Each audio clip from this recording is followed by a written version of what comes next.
continued. That's the second of the Delta ADR cars, which had some problems earlier on in the race and is quite a long way down the order. First sector, Danardi number 2. Yes, you are faster. You are faster for the last 3 laps in sector 1, sector 2. Easy. I love that. That's great news, isn't it? Faster, sector 1, sector 2, easy. What a nice thing to be able to hear when you're out on the road. Yeah, I don't know whether Tom Christensen had a problem on the last lap in car number 2. A 3 minutes 38 against Stefan Sarazin's 3 minutes 30.9 in the number 8 Toyota. Well, what we might be looking at, don't forget, we've had a bit of rain on the circuit.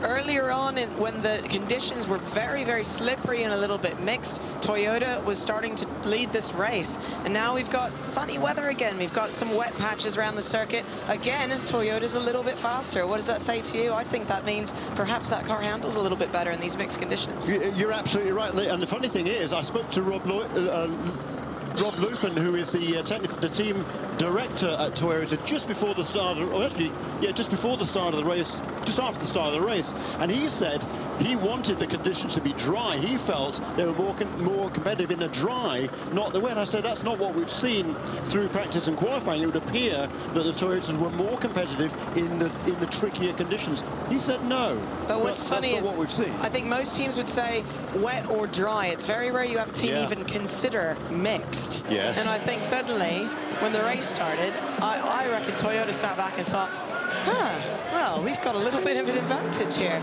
And perhaps that's the case. It's not often you would see Tom Christensen that much slower than Stefan Sarazin.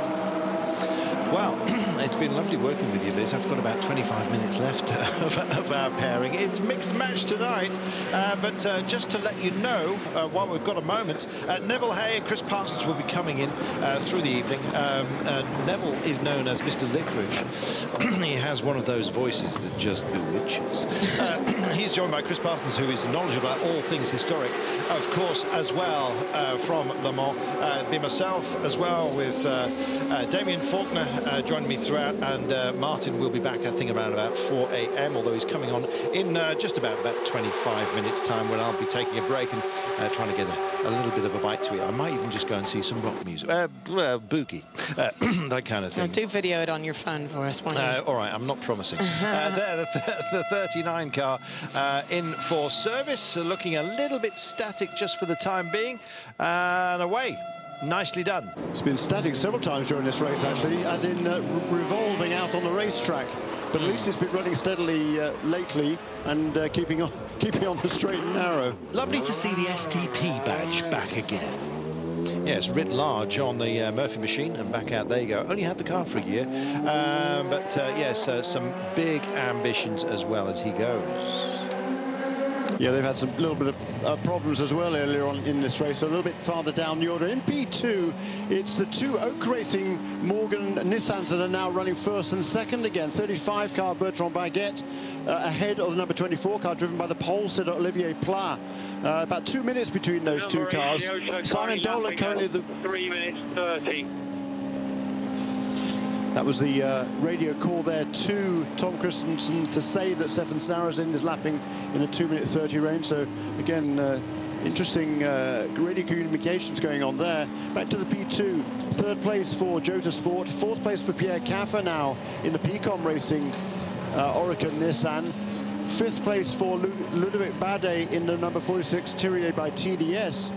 Next up is Jan Mardenborough in the Greaves Racing Zytec Nissan, and then John Martin in the Delta ADR machine, car number 26, the G-Drive car, which clearly must have had some sort of a lengthy pit stop last time around. He was actually in the pits for almost 6 minutes last time around. I don't know why that was, but it has dropped that car now down to 6th place in P2. Well, I did see them making some adjustments into sort of the front suspension of that car. I don't know why it would have taken so long, but I did see that in pit lane. Also, just going down to the GTE AM category, which we haven't talked about for a while, Paolo Ruberti in the number 88 car, currently running in 2nd place in GTE AM, is just belting out some lap times. He's just put in the fastest sector time in sector 1, despite some of the rainy conditions around the circuit.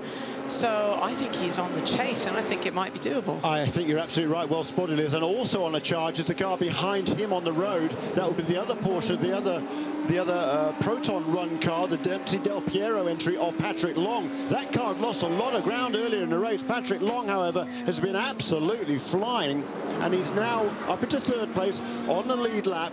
And running superbly. So we've got the Ferrari. Darrell O'Young is driving that car right now in the lead of GTE Am in the car number 55.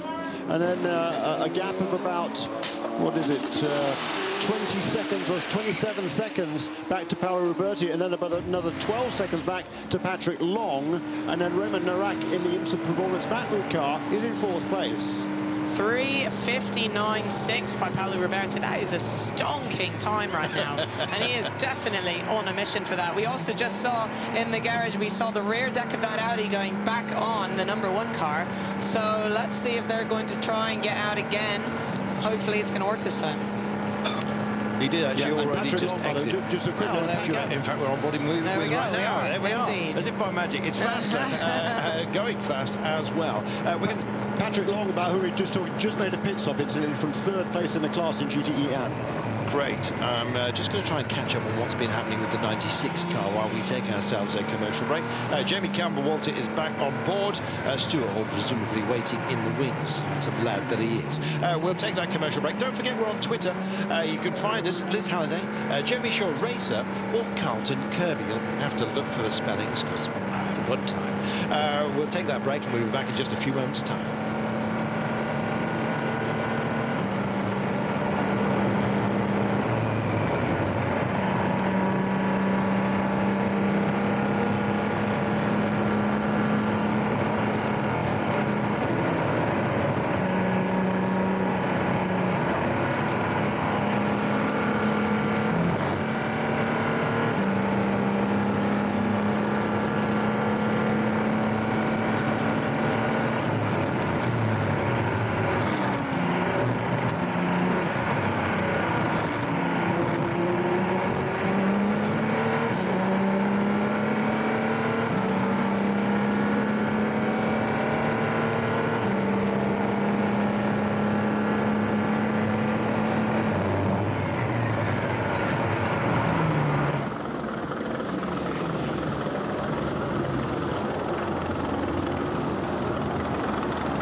Welcome back to Eurosport.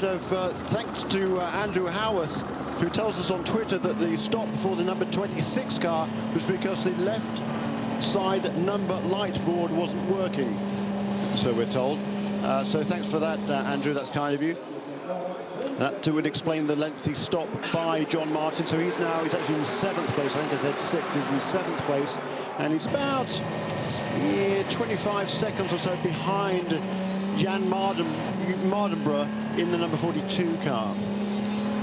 But lapping very quickly. Last time around for John Martin was a 3 minutes 43. Jan Mardenborough also turning very good pace in the 44s.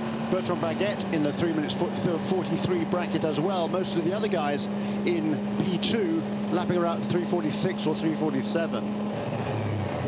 On board now with the number 2 Audi. This is the only Audi that has not suffered any problems yet. I hope that me saying that isn't going to give them the curse of the commentator, which we all know is far too serious.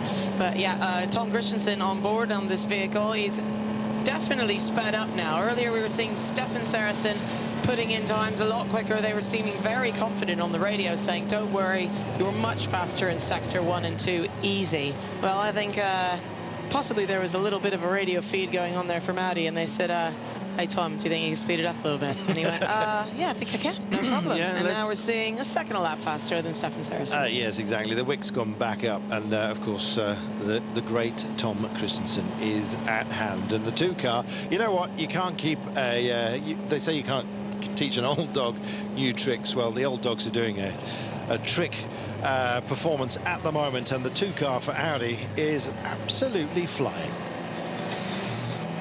Well, certainly, I think as we approach night, things are getting a little bit more exciting. This is the time of night when things maybe start to go wrong as we get later on into the dark. Cars have been running for a lot longer. There's a lot of debris on the circuit. We can see, even as we watch the onboard, you can see gravel flying off the back of cars.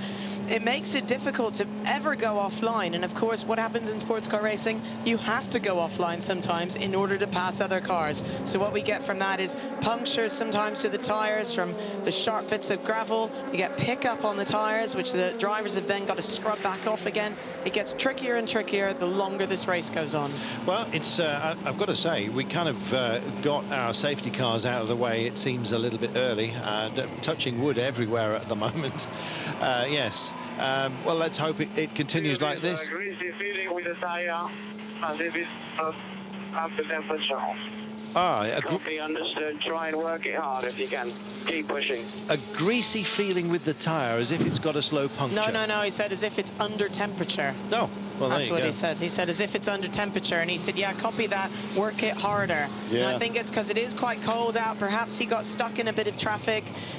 Basically, what you find a lot of times in these tires, if the pressure is not quite right, they can be a little bit greasy.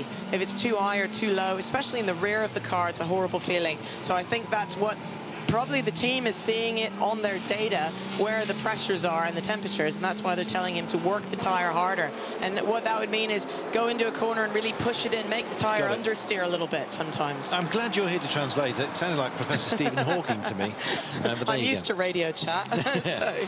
The number 3 car, incidentally, Marc Genet at the wheel of that car, pushing hard there, 3 minutes 30 last time around. The gap from 3rd to 4th, number 7 Toyota of Kazuki Nakajima to Marc Genet in Audi number 3 is now around about 38 seconds. Half an hour ago, that gap was 52 seconds. So it's come down, you know, fairly regularly. But he's still got some ground to make up. And Stefan Sarrazin, he just turns a sub 3 minutes 30 lap there, 3:29.1. So that in response to Christensen upping his pace as well. So you guys are charging hard. Look how much warning they're giving here. It is you've got to. A long old way, isn't it? And that's how much any of us would give when you're overtaking. And what you'll see is multiple flashes. That is not him simply pulling the little flasher lever that we have in our road car. It's a button on the steering wheel that he will have to push once, and it will emit 5 flashes, generally speaking. We can count it next time. And it really is absolutely essential to driving at Le Mans, especially at night. I mean, I think any of us in a prototype car just live on the flashers whenever you're passing anybody. Jerry, another badging exercise. Nice to see the name Alpine back again, and you never know. They may have once again a great future here as a manufacturer. No question. You know, very ambitious here. They're running an Orica chassis now, but it won't be too long before they got their own bespoke car for carrying the Alpine name again. Yeah, lots of history here, and it'd be tremendous to see Alpine back with a car of their own design and manufacturer. But right now, you know, it's a good team. There's no question about it. They almost had 2 cars here. They were planning on running a second car. They did run 2 cars at the test day a couple of weeks ago, but it was first reserve on the entry list. No one else pulled out, so that car wasn't able to take the field here. So just 1 car entry this year, almost for sure. Next year, 2 cars for Alpine. I've got a question here on Twitter from Lee Turner saying, loving the commentary, guys. Do teams have a specific order for their drivers? How do they decide it? Well, yes, the answer is they do have a specific order for their drivers. They draw straws. Yeah, flip a coin, boys. No, it would have been decided before the race starts. They do have to declare their starting driver. Normally, it's decided based upon, in some of the teams with some amateur drivers, they decide upon who either is the best, most experienced driver to start, or in certain cases, you know, who it would mean a lot to start the race, maybe a team owner or somebody like that. In Audi's case, I think it's going to be just who they feel is the best person for the job. Certainly in the very professional teams, like very often we see Alan McNish start the race. I think he's started nearly every time. Stefan Saracen starts the race a lot. It's just sort of I can't remember him sets, not, really. actually, now you mention it. Yeah. And then throughout the night they'll be doing very long stints, but certainly in the professional teams they're all experienced enough. Same gap with car 8. You maintain the same gap. You've got 2 more laps. 2 more laps. There we are. I'm not sure. Great information there. Was that the right onboard? Was that yes. for 2? Yes. Okay. He was saying to maintain the same gap, which is basically saying keep the same time. Yeah. Starting drivers are in the Pro-Am classes. It's generally the pro drivers that'll start by order, effectively. They want the more experienced driver at the wheel at the start of the race. Now we've got an interview. Fisichella, I think. John Keller, you just get out of the car after a triple stint. How does it feel? Let's say it's okay. Today it's not important the result. Wherever we finish, it's a sad day. I am very sad for what happened to Alan Simonsen. It's a shame. Even to continue is not easy. Thank you. Well, I have to agree with Fisichella. It's very, very difficult for all of us here, really, and very sad to lose a fellow driver, and very difficult to continue your job knowing that somebody you cared a lot about and respected has lost their life doing the same thing.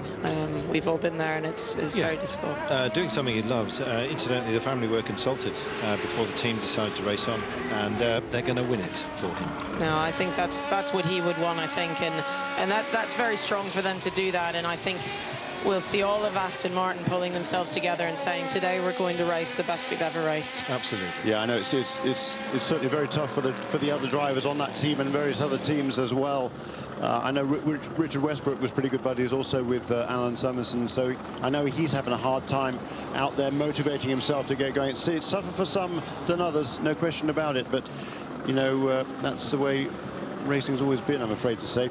Corey James here said, any chance for a shout out? I'm up all night through tomorrow instead of revising. No, go and do some revising. Don't make sure your exams are massively important. TV. So watch as much as you possibly can, yes, Corey, but then get back and go do some work, please. Exactly, and then if you work like a really hard boy, you never know. You might end up doing something come back you like. and watch us again. Exactly. Somebody else here was asking, Phil Beckett was asking what the problems the number 12 Rebellion Lola was having.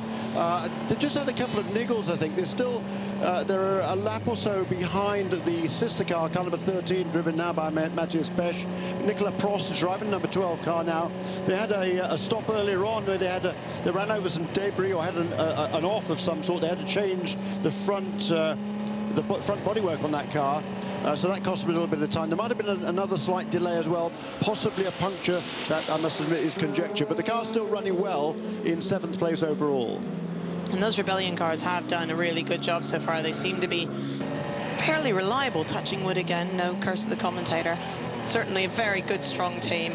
A lot of guys that I've known for many years. We're going to go to a quick commercial break. Please stay with us live here at the Le Mans 24 Hours.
Welcome back. We have debris on the track. The safety cars have been deployed. I think the number of spinning vehicles, punctures, and all the debris that the nighttime certainly brings, that Liz Halliday was alluding to, has finally taken too many prisoners, and they've decided, hey, it's clean-up time. I don't know whether they've got blowers here, but they've got men with brushes. I know that much.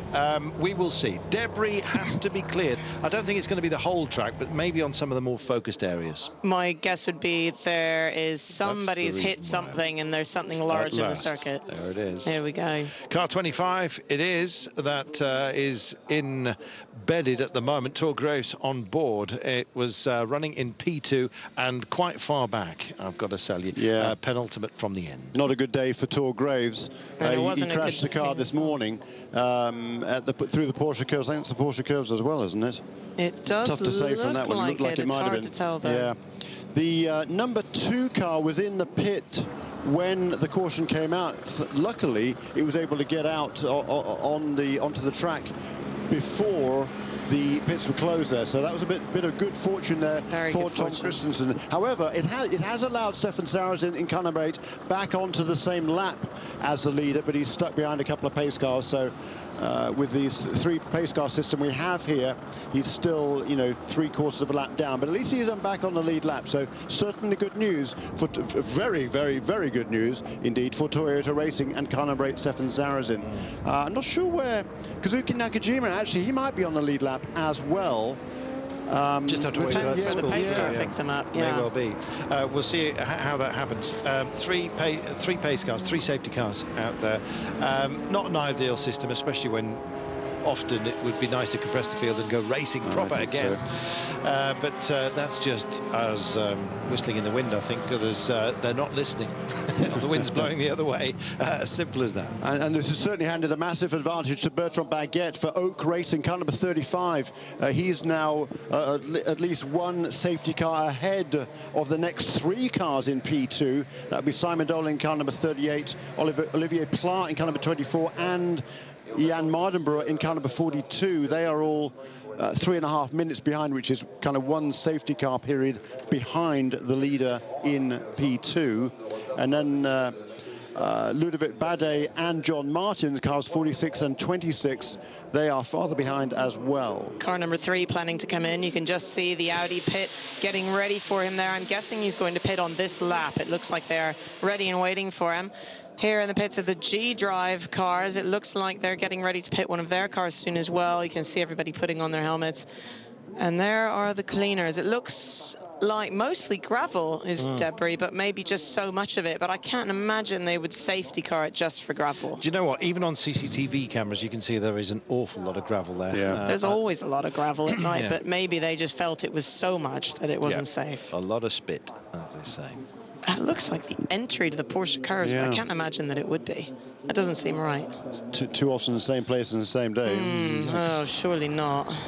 Thanks for all your messages on Twitter, by the way. It's nice to know you're enjoying yourselves. Barry Skinner, Paul, Maddie King, Zach Wilson, and the rest of you. Just picking some random names, to be honest. Do they pay these drivers like they pay Formula 1 drivers, says Paul? Absolutely not. Well, no, but having said that, certainly the factory drivers at Audi and Toyota are making very good livings. Thank you very much indeed. And there's not that many drivers in Formula 1 these days that are making the really big bucks. I mean, that is true. The Fernando Alonso's, Jenson Buttons, Lewis Hamilton's, and a handful of others are certainly making extremely healthy pay packets in Formula 1. But there's really only, I would say, maybe, and Kimi Räikkönen for sure, half a dozen or so that are getting really, really good pay packets. Everybody else is getting well paid either by their sponsors or by the teams, whatever it is. And I don't go for this pay driver stuff. It's still everybody who's in Formula 1 pretty much deserves to be there. So some of them will be paying more than others for sure. And there's certainly the 5 factory drivers here are well recompensed for their work. And there's a bunch of other drivers that are professionals in this field as well, don't forget that. Yeah. But not as much as they perhaps were a few years ago. Sorry, Carl. That's right. Well, second addendum to that, are they, or indeed, are they all paid drivers? No, but they do pepper the field, and gentlemen drivers, incidentally, mostly appearing further down the order in the GT class. The GT Am almost built for them, but you also get gentlemen involved in the P2 class as well.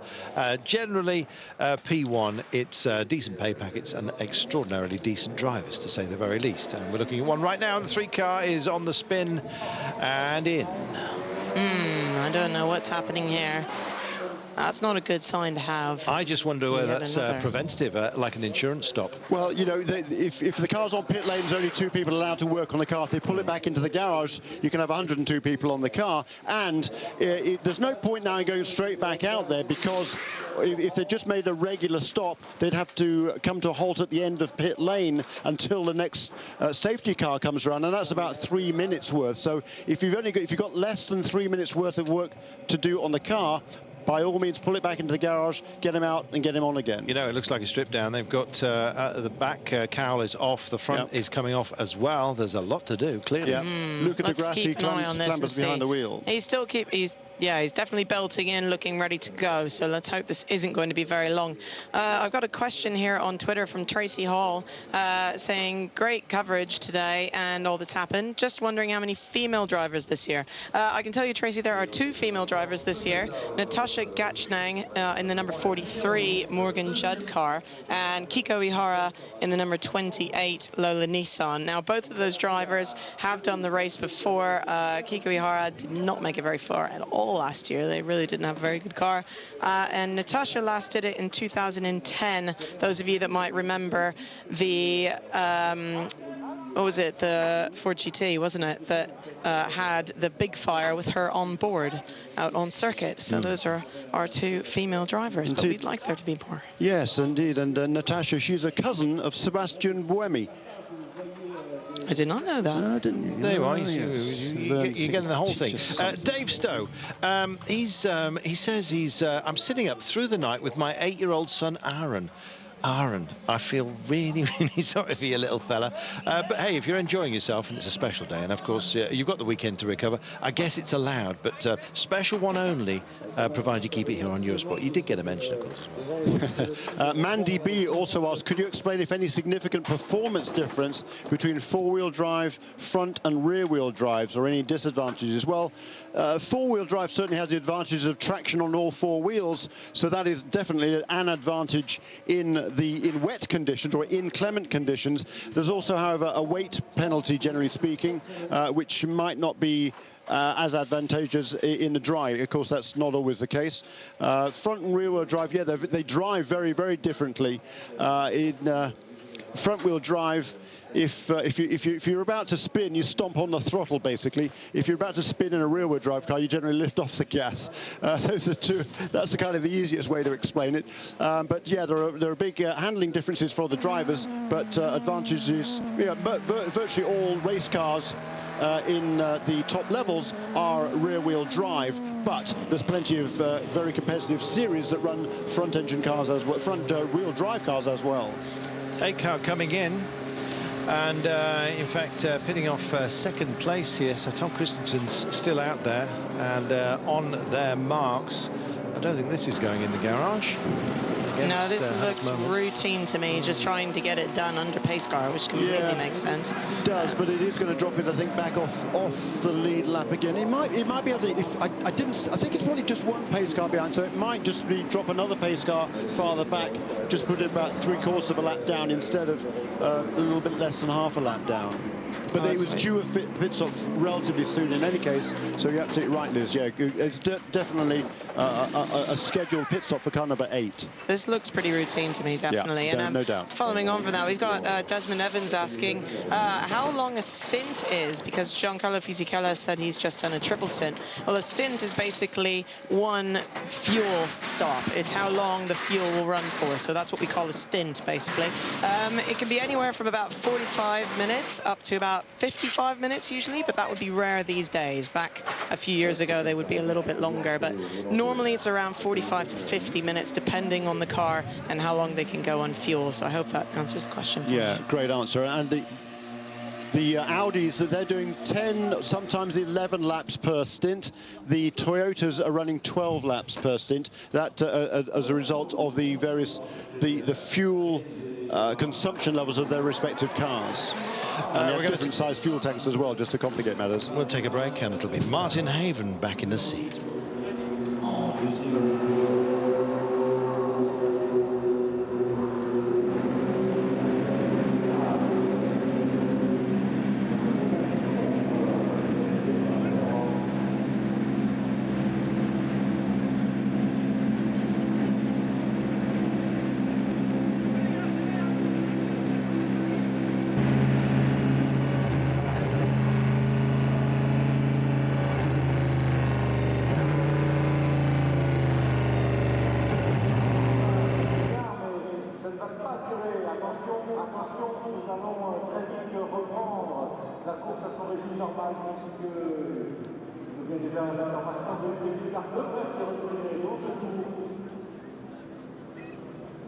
So we have the safety cars coming in on this lap and the race will restart.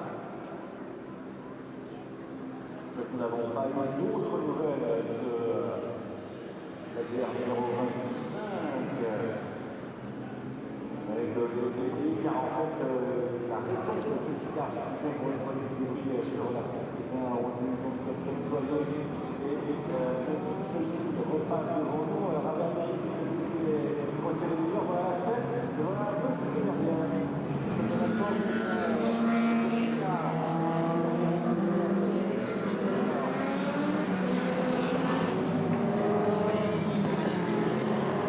Welcome back to the 24 Hours of Le Mans, where after, with 15, just under 16 hours to go, so after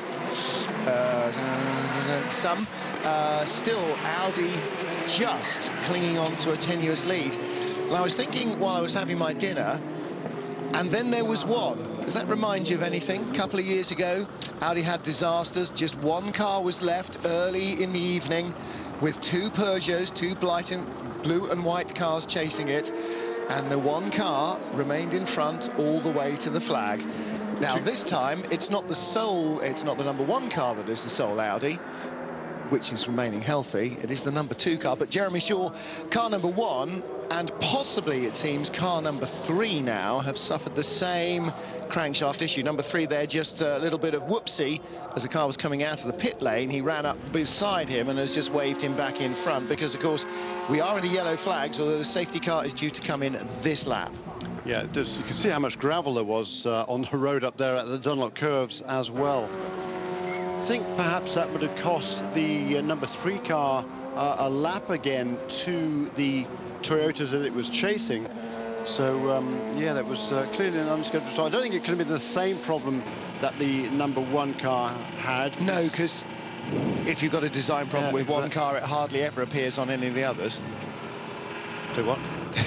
No, I mean, clearly it's not the same because a crankshaft, well, you know, it was a major problem the number one car had, and that cost them half an hour in the pits. This car was only in there for it was in there for 7 minutes or so, and they were somewhat fortunate, I think, to do that, make that stop under caution and lose effectively only 1.5 laps. Well, I wonder whether it was a little knock-on effect of their earlier puncture, which, of course, cost them more time and a chance to lead the race.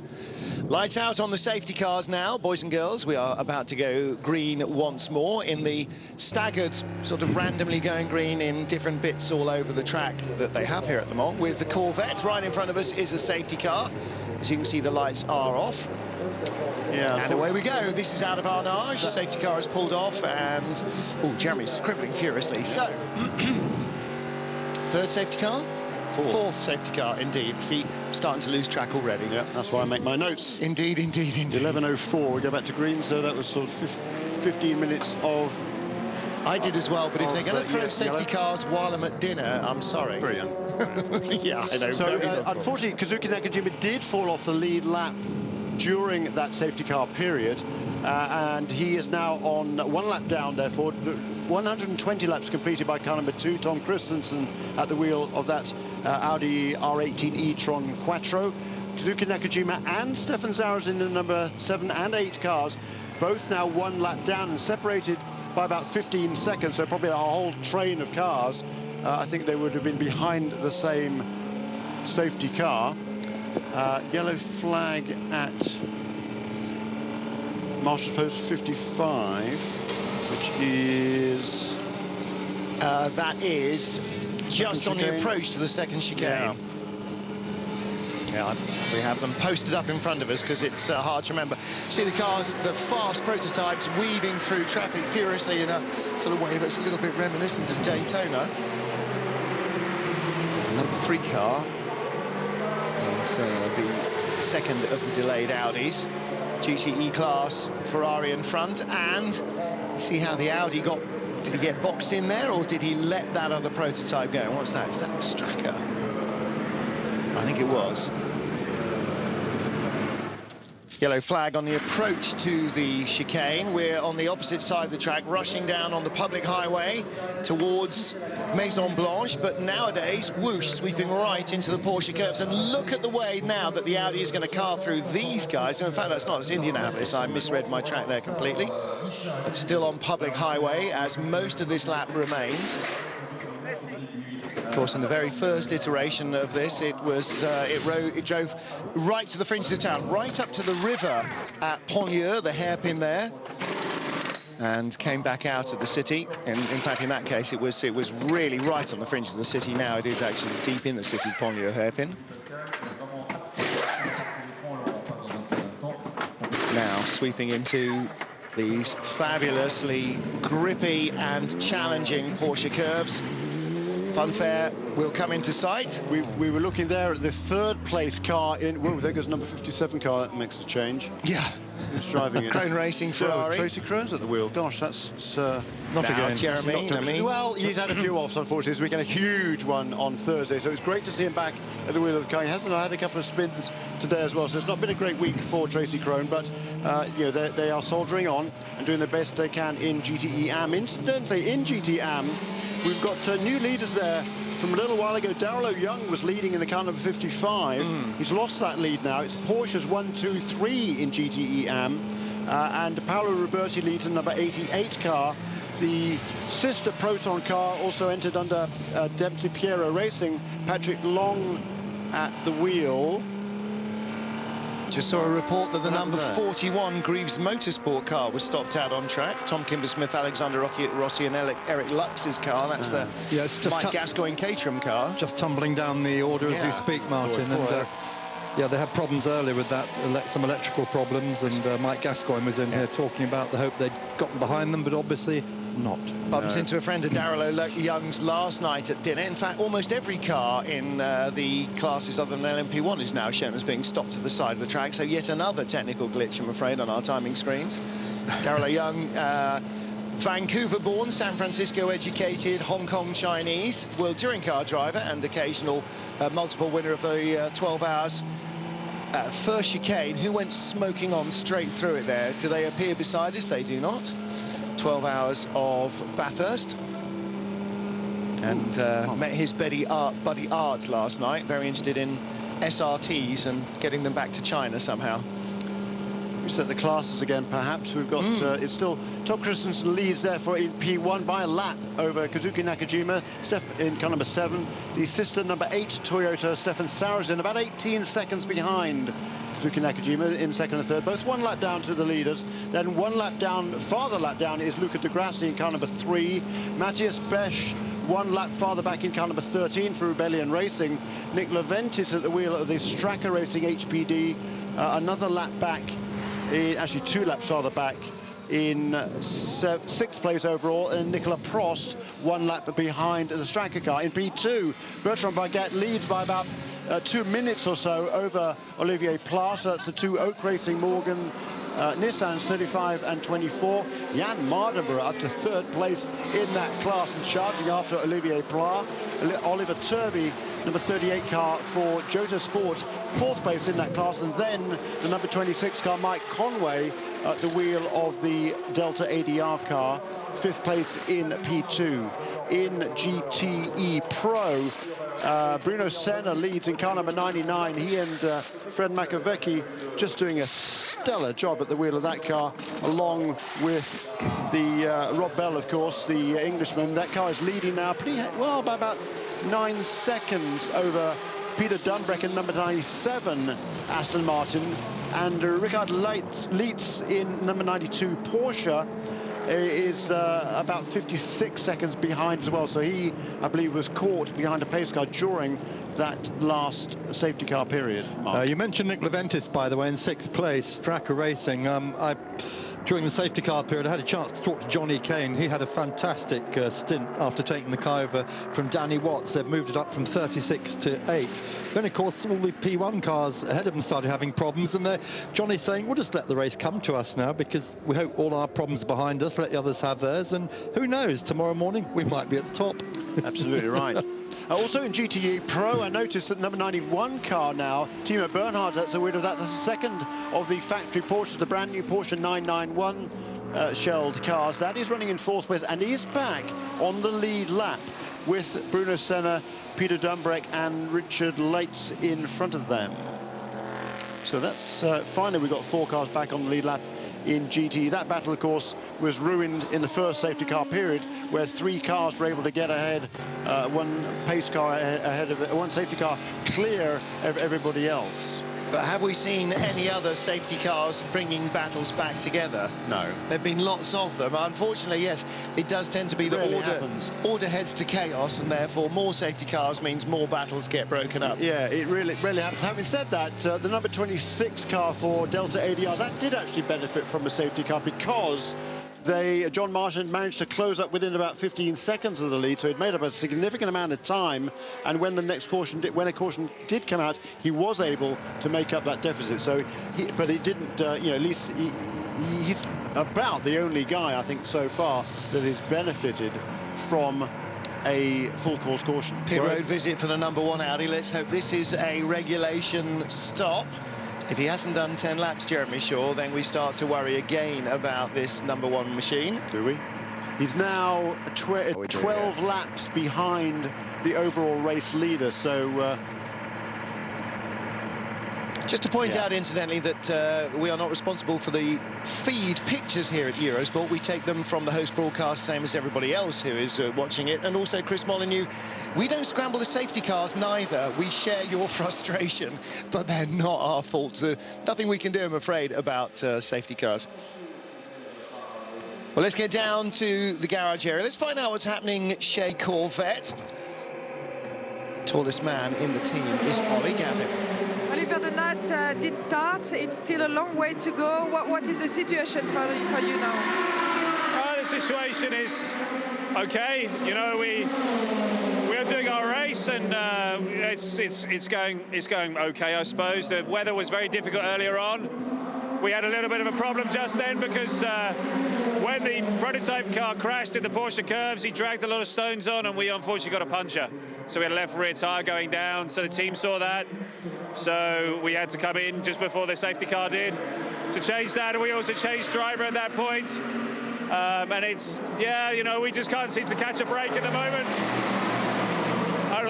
Unfortunately, you know, for us, the Aston Martin and the Porsche are just so much faster than us, and we are passengers really at the moment in terms of our race, but it's still a long way to go.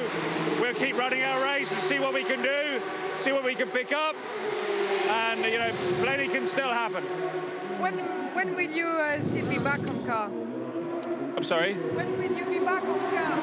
Oh, I think I'll be back in the car in about 4 hours. Okay, thank you. Get some rest.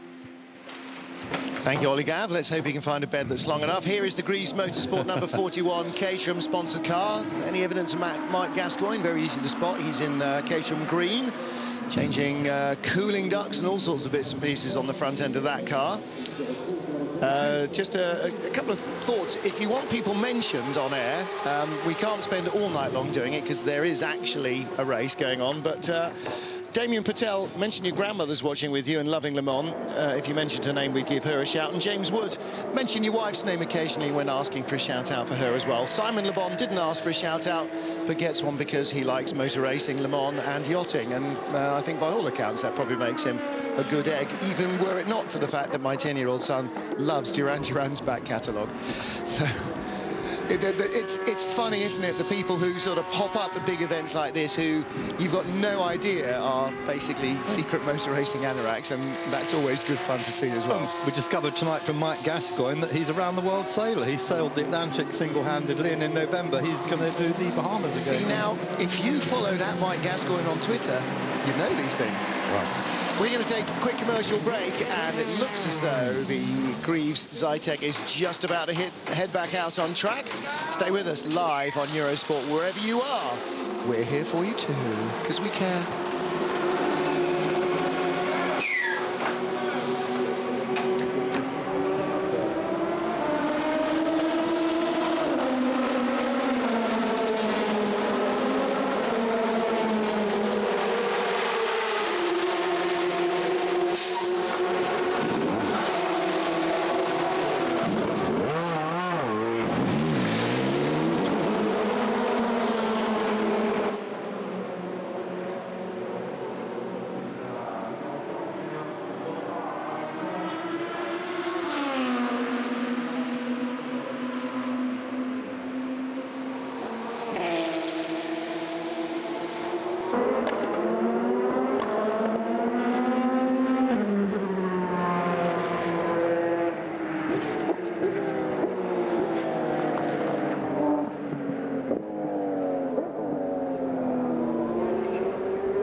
With Tom Christensen at the wheel at the moment, and this car has covered 123 laps so far.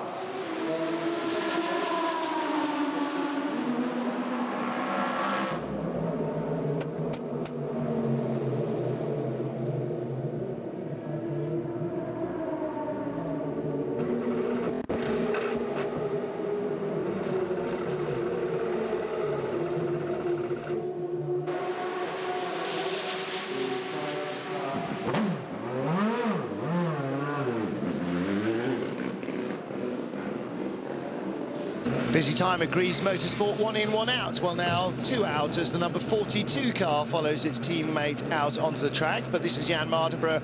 Regulation stop from the young boy from South Wales. And hello, Cardiff. What's Yakidar, Borodar? I don't know what good evening is in Welsh. It was not Yakidar, it might be Borodar, it might not be. Good evening anyway to everybody in Cardiff watching us, and wherever you are, whether you're across Europe or North or South America, Asia-Pacific Rim.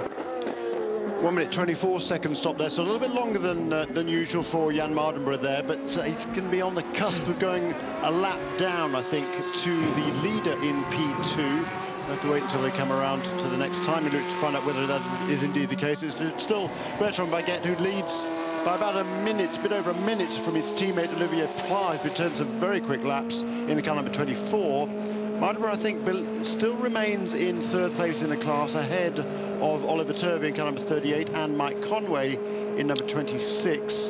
And then Mike Conway has got his hands full of Maxime Martin in the Thierry by TDS car number 46. He's charging along right behind them. Those two pretty much in very close proximity to each other. Joe Evans has finished his exams. Peter Moxon studying for his Navy officer selection. I'm not quite sure how this is going to help either of you, but let's get down to the pit lane and find out something more interesting. Alex, the two cars are category. The night is there now, and I think you are a strategy with very long stints. Can you explain what's going on? Yeah, well, basically we lost a little bit of time earlier on with a little incident with a GT.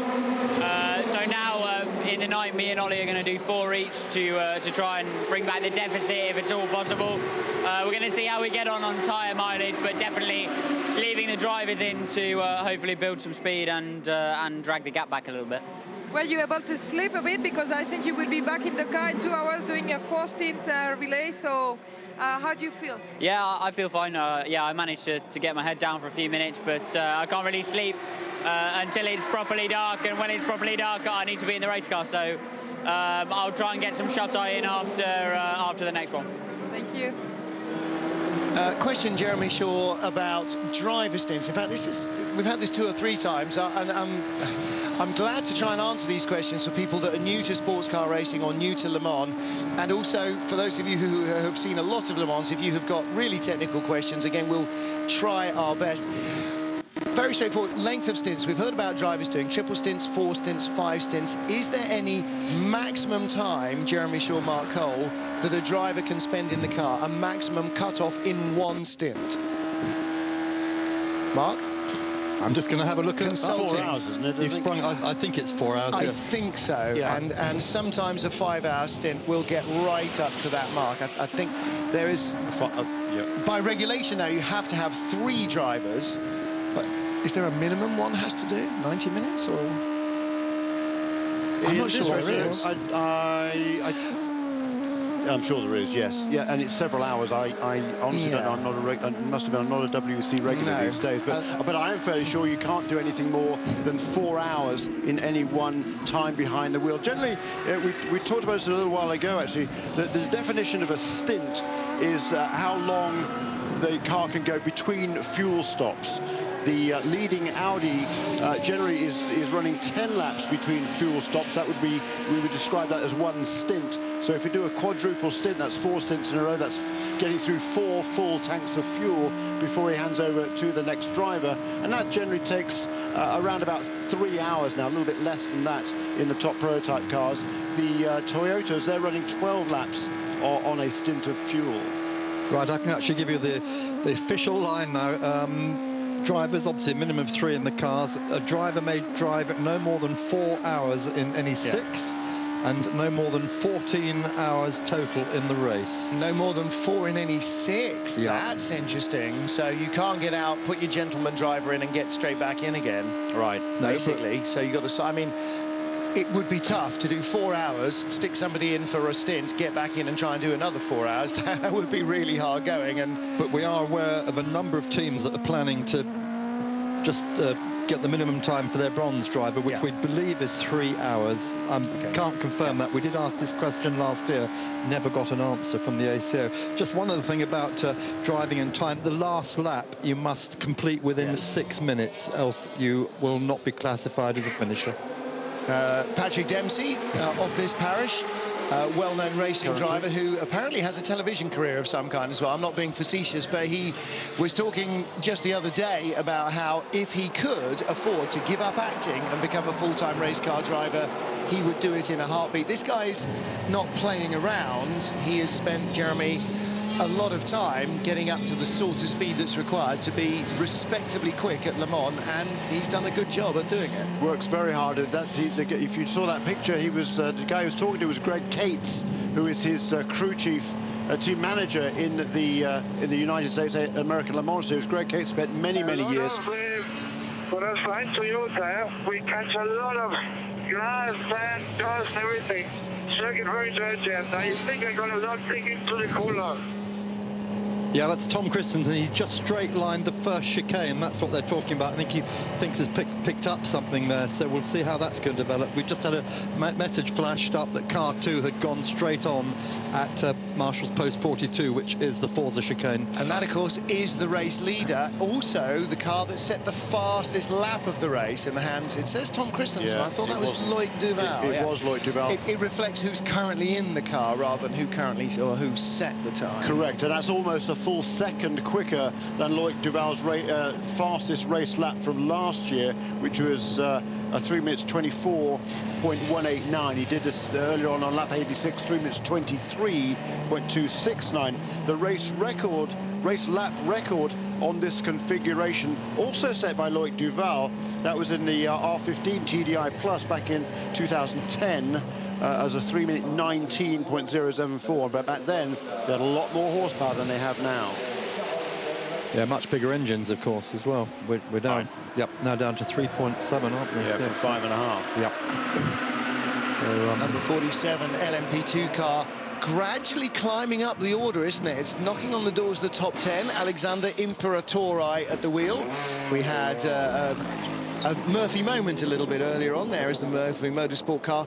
Mark Patterson giving the car to anybody. Every time I've seen it, Mark Patterson's been in the car. Is that right?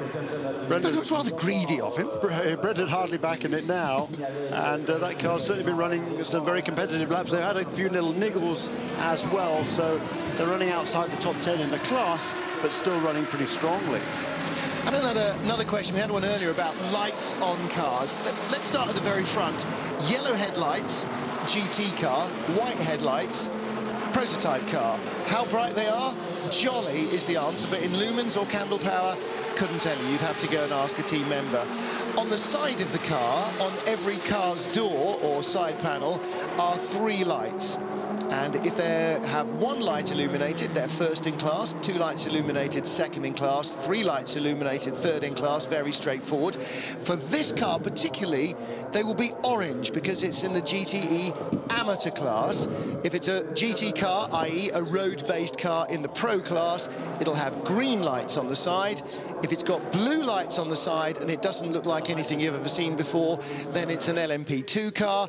If it's got red lights on the side, like our race leaders, then it's an LMP1 car. So top 3 trackside, you can tell instantly if a car that flashes by is in the top 3 of any class, and just by knowing which those 4 colours are, you can tell which it is. Also, illuminated side panels. Now, these are not, they're phosphorescent, are they? They're not back illuminated panels. They're phosphorescent panels which allow drivers to be identified from trackside by doofuses like us, and doofuses like us when we're not sitting in front of a TV screen. And finally, marker lights. Blue lights flashing on the front of a GT car does not mean he's a member of the constabulary. Teams use different colours and patterns of lights, usually on the front of their car. For prototypes, often around the airbox or the air cleaner, and for the GT cars, often in the windscreen strip, so that they can identify which set of headlights coming towards them is theirs. So, for instance, if you're expecting your Corvette and a set of yellow headlights comes down and it's got a blue strip vertically down its windscreen, and you're in the Labra team, you know it's your number 70 car. For anybody else, it doesn't matter. They're purely inter-team identification marks. I think that's covered lights. Oh, and they don't actually strobe at the back. That's just an effect of the way the LED lights work, which is constantly flashing on and off, and the effect of the cameras. And in the garage now, with 1 green light on the side of it, we now know, without even seeing what the number of the door is our GT Pro Class leader. There ends the lesson. That would be car number 99. Bruno Senna just brought that car in.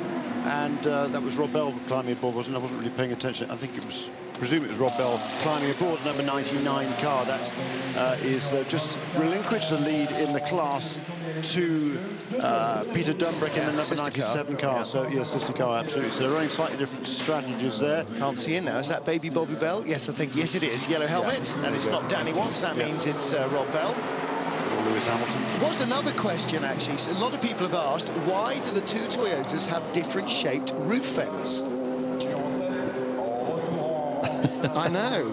We're going to have to study this. I hadn't noticed, I've got to say, but several people have asked. In fact, more than several, quite a number have asked. Car number 28 reported with no headlights. He may well be aware of that problem, in fairness, because you would spot that. That's the Philip Hazerbrook car, the last running car, which has just gone out of the pit road. So imagine he might be creeping around very slowly right at the moment, trying to feel his way back to the pits to get the headlights turned on.